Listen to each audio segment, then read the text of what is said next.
Welcome back to CNBC's Power Lunch. We are carrying the hearings live on Capitol Hill, where the big three automakers are testifying in front of Congress. During the commercial break, we heard GM CEO Rick Wagner tell Congress that he would be willing to give the taxpayers the very same deal that Warren Buffett got when he invested in Goldman Sachs and in General Electric, 10% yield, a whole lot of warrants. Let's listen in now to the rest of the hearing.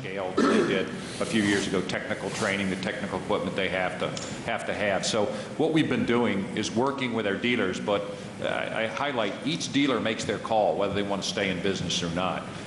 We do have a number of dealers who, with the economic downturn, with the change in generations, have said, hey, I would like to get out of the business. And what we try to do in that case is have them work with another local dealer, for example, to try to take over their business, take over their customer responsibilities, although it has to be done in cooperation with individual dealers.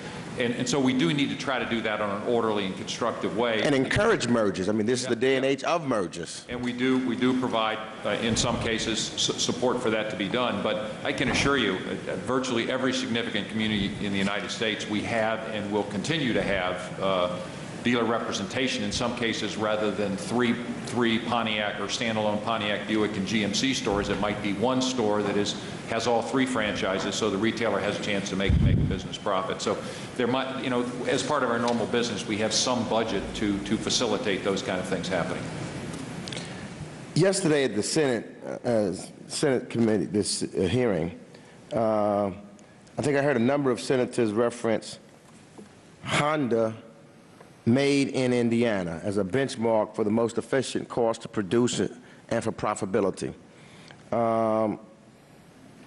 How, with this taxpayer money, will our three major industries be able to compete with Honda made in Indiana?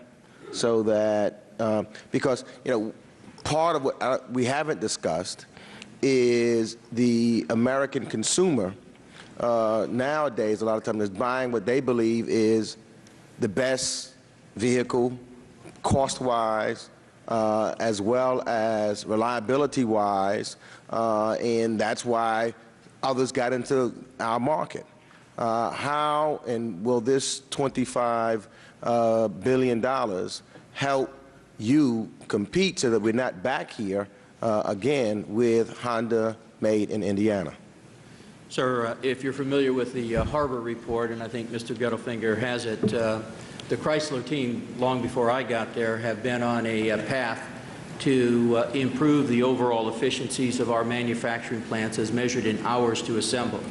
This year, I'm proud to say that we are spot on Toyota relative to hours required to produce a vehicle. If you look at our contract that was just negotiated, with the forward-looking rates times those hours, we think we can be extremely competitive.